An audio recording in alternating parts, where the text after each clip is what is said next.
উদ্ধারের কাজ কঠিন থেকে কঠিনতর হচ্ছে। সর্বাধিক 10 থেকে 12 ফুট পর্যন্ত নামা গিয়েছিল। সেই অনুযায়ী প্রাণের স্পন্দন খুঁজে উদ্ধার কাজ চলছিল। এখন আর প্রাণের স্পন্দন নেই এই ধ্বংসস্তূপের নিচে।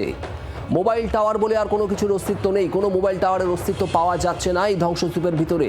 তাই ইন্টেন্সিভ কাটিং করে ঢালাই কংক্রিট এবং টিনের পাত সরানোর চেষ্টা। পাশাপাশি রেলের সরঞ্জাম দিয়ে বিম কাটা হচ্ছে কোনো কোনো অংশে। মেডিকেল টিম প্রস্তুত রয়েছে। 16 জনের মৃত্যু এখনো পর্যন্ত।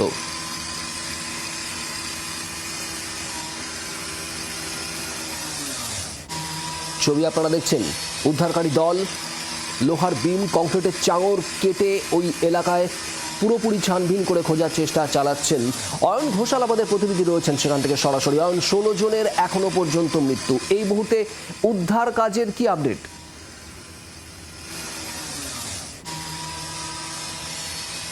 এই মুহূর্তে তোমার মাধ্যমে জি24 ঘন্টার দর্শকরা যে সুপার এক্সক্লুসিভ ছবি দেখতে পাচ্ছেন, সেখানে এনডিআরএফ তারা অ্যাকোয়াস্টিক সেন্সার দিয়ে এখানে একটা ইন্টেন্সিভ কাটিং করছে।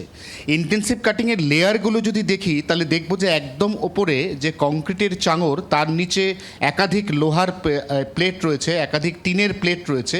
অর্থাৎ শেড যেগুলো, সেগুলো শুধুমাত্র একটা লেয়ারের নয়, সেখানে 3-4টে লেয়ার আমরা একদম স্পষ্ট দেখতে পাচ্ছি ওই ভিডিওতে। তারও নিচে খানিকটা গ্যাপ রয়েছে, সেখানে একটা ইটের পাঁজরের মতো কিছু রয়েছে, তার নিচে আবার একটা এরকম টিনের শেড রয়েছে। অর্থাৎ কতটা অবৈজ্ঞানিক কনস্ট্রাকশন সেটা যেমন এই ভিডিও থেকে পরিষ্কার, তেমনি উদ্ধারকারী দলের কাজটা কতটা কঠিন সেটাও কিন্তু একইভাবে ওই ভিডিওতে পরিষ্কার। এবং এই জায়গা থেকে এখনো পর্যন্ত সেনা সূত্রে যা খবর, সেটা হচ্ছে যতটা নিচ পর্যন্ত যাওয়া সম্ভব ছোট ছোট 8টি সেক্টরে কিছুটা ইন্টেন্সিভ কাটিং করে ততটা নিচ পর্যন্ত যাওয়া গেছে। কিন্তু নিচ পর্যন্ত যাওয়ার পরেও এই কারণেই কারোর খোঁজ মেলেনি, কারণ ব্যক্তিটি তিনি জীবিত হন বা মৃত, তিনি এক্স্যাক্টলি কোথায় সেটা জানার বা বোঝার আর কোনো উপায় থাকছে না। কারণ সেন্সার তার একটা লিমিটেশন আছে, তার একটা পরিধির মাপ আছে। সেই পরিধির মাপেরও অনেক বেশি গভীরে গিয়ে হয়তো কেউ আটকে থাকতে পারে, কিন্তু যতক্ষণ না পর্যন্ত গোটা ডেব্রি বা ধ্বংসস্তূপ তার একটা বড় অংশ রিমুভ করা হচ্ছে, ততক্ষণ তার নিচে আর কারা কারা আছে এবং কতজন আছে সেটা বোঝার সত্যি আর কোনো উপায় নেই। কারণ ইতিমধ্যেই প্রাণের স্পন্দন সেটা খুঁজে বার করার জন্য যে বিশেষ সেন্সর, এই সেন্সর আর কাজ করছে না।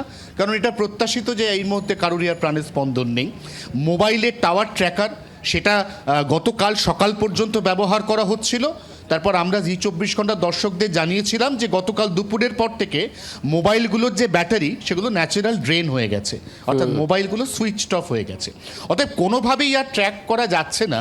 এই অবস্থায় 8টি সেক্টর সেখানে ইন্টেন্সিভ কাটিং করে এখনও পর্যন্ত উদ্ধারের কাজ চালিয়ে যাচ্ছে ভারতীয় সেনা, ভারতীয় রেল, ভারতীয় এনডিআরএফ এবং এসডিআরএফ।